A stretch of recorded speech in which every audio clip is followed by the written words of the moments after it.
અમદાવાદમાં એક બીજું પ્લેન ક્રેશ મોટા સમાચાર બ્રેકિંગ ન્યૂઝ મળી રહ્યા છે।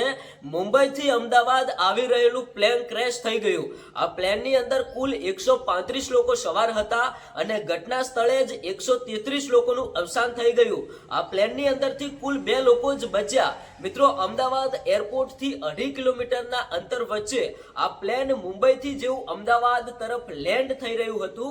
અમદાવાદ એરપોર્ટ નજીક જેવું લેન્ડ થાય એ પહેલા તો આ પ્લેન ક્રેશ થઈ ગયું અને ઘટના સ્થળે જ 133 લોકોનું અવસાન થઈ ગયું।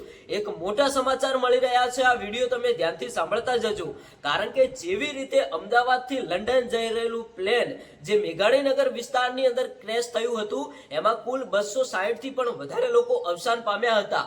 આ ઘટના એટલી બધી ખતરનાક બની ગઈ હતી કે આજે પણ લોકો એ ઘટનાને યાદ કરીને રડતા રહે છે। એવા જ કંઈક મોટા સમાચાર મળી રહ્યા છે કે અમદાવાદ એરપોર્ટ નજીક એક એર ઇન્ડિયાનું જ બીજું પ્લેન ક્રેશ થઈ ગયું। હવે આ ઘટના ક્યારે બની, કેવી રીતે બની, સંપૂર્ણ માહિતી તમને આ વિડીયોની અંદર આપવાનો છું।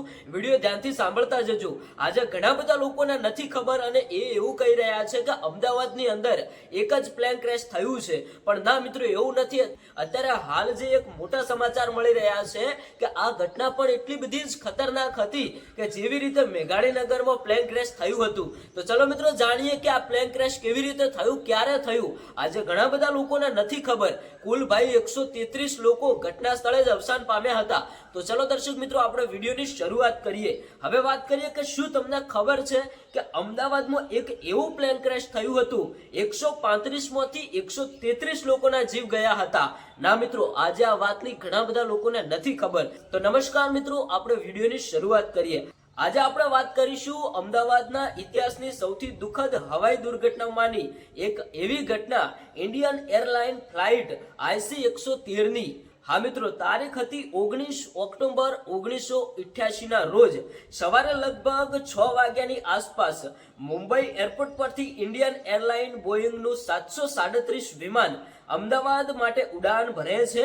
વિમાનમાં કુલ 129 મુસાફર અને 6 ક્રૂ સભ્યો સહિત કુલ 135 લોકો સવાર હતા। દરેક વ્યક્તિ પોતાના પરિવારને મળવા અથવા પોતપોતાના કામ માટે અમદાવાદ આવી રહ્યા હતા। પણ ઘટના એવી બની ગઈ કે કોઈએ સપનામાં પણ નહીં વિચાર્યું હોય। થોડીક વારમાં વિમાન અમદાવાદ નજીક પહોંચે છે, પરંતુ તે સમયે શહેરમાં ભારે ધુમ્મસ હતું અને દ્રશ્યતા ખૂબ જ ઓછી દેખાતી હતી। પાયલોટને રનવે ન દેખાતો હોવાથી લેન્ડિંગ કરવાનો પ્રયાસ ચાલુ રાખે છે। તપાસ અનુસાર આ દરમિયાન કોકપિટમાં બંને પાયલોટનું ધ્યાન રનવે શોધવા પર વધુ કેન્દ્રિત થઈ ગયું અને વિમાનની ઊંચાઈ પર પૂરતું ધ્યાન ન રહ્યું। સવારે લગભગ 6:53 વાગે વિમાન ઝાડો સાથે અથડાય છે, ત્યારબાદ હાઈ ટેન્શન વીજળીના વાયર સાથે ટકરાય છે અને અમદાવાદ એરપોર્ટ રનવે નંબર 23 થી અંદાજે 2 થી 2.5 કિલોમીટર દૂર ચિલોડા, કોટારપુર અને નોબલનગર વિસ્તાર નજીક જમીન પર તૂટી પડે છે। અકસ્માત બાદ ઘટના સ્થળે આગ ફાટી નીકળે છે અને આસપાસના લોકો, પોલીસ, ફાયર બ્રિગેડ અને બચાવ ટીમો તરત જ પહોંચી જાય છે। બચાવ કામગીરી શરૂ થાય છે, પરંતુ નુકસાન ખૂબ જ મોટું હતું। આ દુર્ઘટનામાં કુલ 135 લોકો સવાર હતા અને 133 લોકોનું ઘટના સ્થળે જ અવસાન થઈ ગયું અને આમાંથી કુલ 2 લોકો જીવિત બચ્યા હતા। તપાસમાં એ જાણવા મળ્યું છે કે ઓછી દ્રશ્યતા, લેન્ડિંગ પ્રક્રિયામાં થયેલી ભૂલો અને એર ટ્રાફિક કંટ્રોલ સાથેના સંચાર સંબંધિત પરિબળોએ મળીને આ દુર્ઘટનામાં મહત્વની ભૂમિકા ભજવી હતી। આ ઘટના આજે પણ અમદાવાદ અને ભારતના નાગરિક માટે ઇતિહાસની સૌથી યાદગારી અને દુઃખદ ઘટનાઓમાંની એક ઘટના માનવામાં આવે છે। આપણે આવા બનાવોમાં જે પણ લોકોએ જીવ ગુમાવ્યા છે એમને એક શ્રદ્ધાંજલિ અર્પણ કરીએ છીએ અને ભગવાનને એક એવી પ્રાર્થના કરીએ કે આવી દુર્ઘટના ફરી કોઈ વાર ન બને।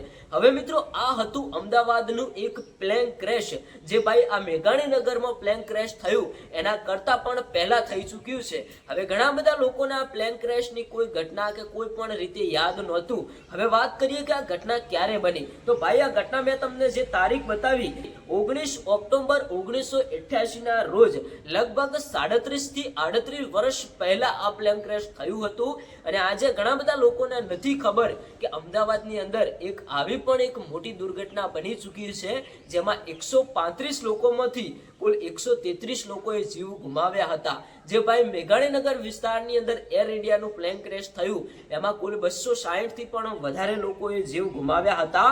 મિત્રો, એ જે પ્લેન ક્રેશ થયું આજથી 37 વર્ષ પહેલા પ્લેન ક્રેશ થયું. એ પણ એર ઇન્ડિયાનું જ પ્લેન હતું, પણ ત્યારે એનું નામ ઇન્ડિયન એરલાઇન હતું અને અત્યારે હાલ એર ઇન્ડિયા રાખવામાં આવ્યું છે. તો મિત્રો, આવી કંઈક ઘટના હતી કે અમદાવાદ વિસ્તારના લોકો માટે એ જે 37 વર્ષ પહેલા બનેલી ઘટના, એ દિવસ પણ એક કાળો દિવસ બની ગયો હતો. આજે ઘણા બધા લોકોને નથી ખબર, એટલા માટે જ આ વિડીયો મેં તમારા સુધી પહોંચાડ્યો છે. અને હું તમને જે સાઈડમાં ફોટો આપું છું, આ ફોટો તમે જોતા રહેજો કે પરફેક્ટ લોકેશન આ છે. અને અમદાવાદના તમે આ વિસ્તારમાં જાઓ અને મેં તમને જે બતાવ્યું કે અમદાવાદમાં આ જે 37 વર્ષ પહેલા પ્લેન ક્રેશ થયું હતું, તમે અમદાવાદ ચિલોડા વિસ્તાર અને જે મેં તમને સોસાયટીની વાત કરી, જે વિસ્તારની વાત કરી, ત્યાં તમે આજે પણ જશો તો તમને એ દુર્ઘટનાને લગતા કંઈક ને કંઈક સમાચાર જાણવા મળશે અને એ લોકેશન જાણવા મળશે. જેવી રીતે આપણે અમદાવાદ પ્લેન ક્રેશ થયું હતું મેઘાણીનગર વિસ્તારમાં, તે લોકેશન જોવા માટે ઘણા બધા લોકો દૂર દૂરથી આવતા હોય છે. એવી જ કંઈક ઘટના આજથી 37 વર્ષ પહેલા પણ બની ચૂકી હતી. પણ મિત્રો, અત્યારે હાલ હું તમને એના ફોટો અને વિડીયો નથી બતાવી શકતો, કારણ કે જે 37 વર્ષ પહેલા આ ઘટના બની હતી તો એ ટાઈમે એટલી બધી ઇન્ટરનેટની સુવિધા નથી. અને મિત્રો, આ કોઈ ફોટો અને વિડીયો અત્યારે હાલ કોઈ મળ્યા નથી. અને કહેવામાં એવું આવે છે કે જે જૂના અખબાર, જે જૂના છાપા હતા, એમાં આ ઘટના વિશે ટોટલ માહિતી છપાયેલી છે. ફોટા સાથે આનું બધું વર્ણન કરવામાં આવ્યું છે. તો કદાચ જો તમારા ઘરે કોઈ જૂના અખબારો પડ્યા હોય આજથી 37 વર્ષ પહેલાના, તો તમે ચેક કરી શકો છો. જે મેં તમને તારીખ બતાવી, એ તારીખના અખબાર ઉપર ક્યાંક ને ક્યાંક છપાયેલું હશે. દર્શક મિત્રો, આ હતી ઘટના, જે ખૂબ જ દુઃખદ ઘટના બનેલી હતી. તમારું શું કહેવું છે તમે કોમેન્ટ કરીને જણાવતા જજો. અને જે પણ લોકો આજથી 37 વર્ષ પહેલા અવસાન પામ્યા હતા, આજે એમના માટે પણ એક સારી કોમેન્ટ કરતા જજો કે ભગવાન હજુ એમની આત્માને શાંતિ આપે. આજે 37 વર્ષ બાદ આપણે આ યાદને તાજી કરી છે, યાદ કર્યા છે. તો મિત્રો, આ ઘટના હજુ ઘણા બધા લોકોને નથી ખબર. શું તમને આ ઘટના વિશે કોઈ જાણ હતી કે કેમ? કોમેન્ટ કરીને જણાવતા જજો. અને દર્શક મિત્રો, આટલા સુધી વિડીયો જોયો હોય તો અમદાવાદનું જે એર ઇન્ડિયાનું પ્લેન ક્રેશ મેઘાણીનગર વિસ્તારમાં થયું હતું, એ લોકેશન ઉપર પણ નજર નાખતા જજો, કારણ કે અહીંયા 260 થી પણ વધારે લોકો અવસાન પામી ચૂક્યા છે. અને ઘણા બધા લોકો એવું કહેતા હતા કે અમદાવાદનું આ પહેલું પ્લેન ક્રેશ છે, પણ મિત્રો વાસ્તવમાં એવું નથી. આ અમદાવાદનું બીજું પ્લેન ક્રેશ છે. જે આપણે પહેલા પ્લેન ક્રેશની વાત કરી કે જે ચિલોડા વિસ્તારની અંદર એર ઇન્ડિયાનું પ્લેન ક્રેશ થયું, એમાં કુલ 135 માંથી 133 લોકોનું અવસાન થયું હતું. એમાં પણ મિત્રો ઘણા બધા લોકો અવસાન પામી ચૂક્યા. અને અહીંયા આ પ્લેન ક્રેશમાં 260 થી પણ વધારે લોકો અવસાન પામ્યા. હવે દર્શક મિત્રો, ટોટલ કેટલા લોકો અવસાન પામ્યા છે અમદાવાદની અંદર પ્લેન ક્રેશમાં, તમે ટોટલ આંકડો બતાવતા જજો, કારણ કે અહીંયા 260 થી પણ વધારે લોકો અવસાન પામ્યા જે મેઘાણીનગર વિસ્તારમાં. અને જે પેલું બીજું પ્લેન ક્રેશ થયું હતું આજથી 37 વર્ષ પહેલા, ત્યાં કુલ 133 થી પણ વધારે લોકો અવસાન પામ્યા. હવે આટલા લોકોએ પ્લેન ક્રેશની અંદર જીવ ગુમાવ્યો છે. તો ભગવાનને એક પ્રાર્થના કરતા જજો કે બધા લોકોની આત્માને ભગવાન શાંતિ આપે.